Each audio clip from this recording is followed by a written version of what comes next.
17th birthday, you move on to adult court. But I believe we should have a 3-tier system. We should have a juvenile system, 20, 21 years of age. We should have a young adult system from 21 to say 28, and then an adult system. I just could not see them as adults when they were 17. When kids buy into going to school, going to the prom, getting out of school, going to college, getting a job, getting married, having kids, they understand where they are in their lives. They have a plan. They're like, I'm 24, I'm 25. When you're a DYS kid, you have no idea what time is. You're actually always thinking that you're running out of time.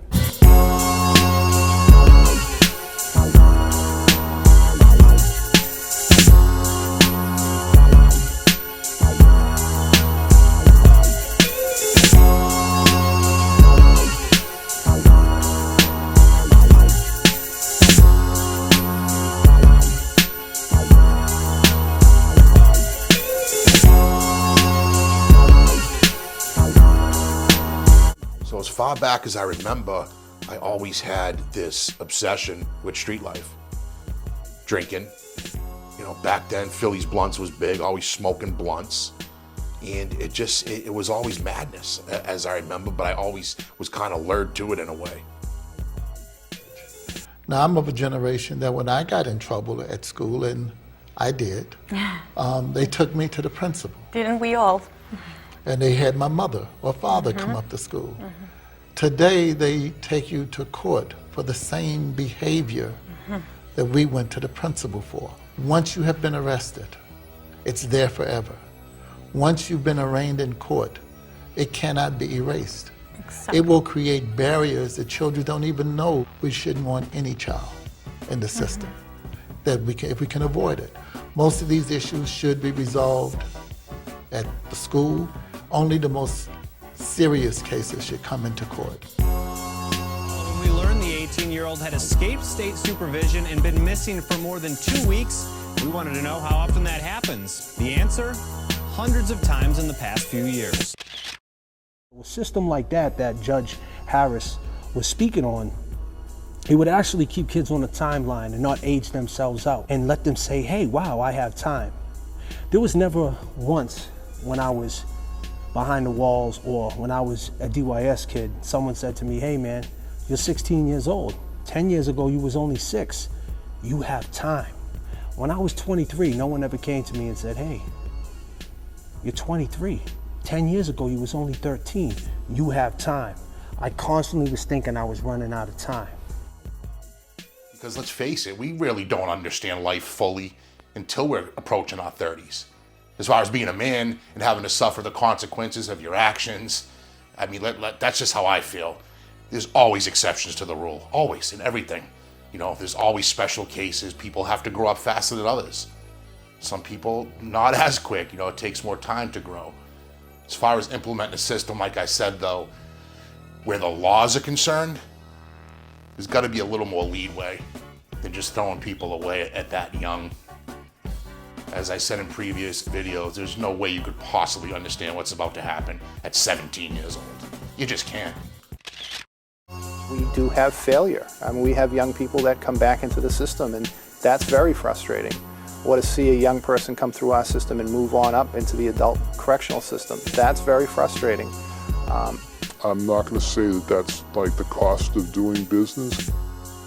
They don't care about the accountability. You're just another piece of property. You're in and you're out. And here's the crazy thing. The ecosystem, how back then in the 90s, like I said, I speak on the 90s, is that they used to feed us, the school used to feed us to the system, right? And so let's just say you're 17 years old and you're not going to school and they send a truant officer to come see you. Or you're in school and a teacher says something wise to you, threatens you. I'm gonna call your caseworker. You're no good, you're a loser. And you say, fuck you, and you push them. Now, when you go to court, you're not going to juvenile court. You're 17, you're going to adult court, and that's how they age you out the school system.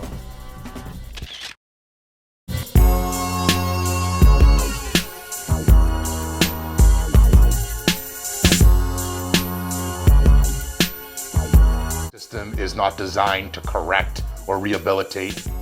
Their intent is to break us down. I've seen firsthand how incarceration tears at the hearts of loved ones. It's atrocious. In the last episode, we were talking to Brad and how a kid grabbed him from the back seat of a car and tried to say that he was the kid that was driving, all while grabbing him, not knowing he had a broken neck. Possibly could have paralyzed him for life. But why did he do it? It wasn't like he was in a system where they had compassion and they said, hey, you had a lapse in judgment. You're gonna get treated as a young adult, and this ain't gonna affect your adult life. And you know where you are in life, right? I'm 23, I'm 24, I know where I stand. Nah, in your mind, I'm going up to Nashua Street. I gotta deal with 40-year-olds that wanna fight me for my sneakers. He was looking at jail time right off the bat. He wasn't trying to go back to jail, So basically, if this system or something like it was around back then in the 90s, the era and time I'm talking about, kids wouldn't do irrational stuff. Because as soon as they go behind the wall, you gotta understand, you got 19-year-olds that are acting like 40-year-olds and 40-year-olds acting like 19-year-olds. Nobody even understands where they're at. They get out of jail and they're just chasing, because that's what they was taught. It's a contradicting world being in jail at DYS, because it's like, live like it's your last day, but then again, be patient. As much of a hunk of shit move it was to move me from the back seat to the front seat, he felt that was what he had to do for him to stay out of trouble. You know, self-preservation kicked in. He was looking out for self. And I didn't understand that for a long time until I got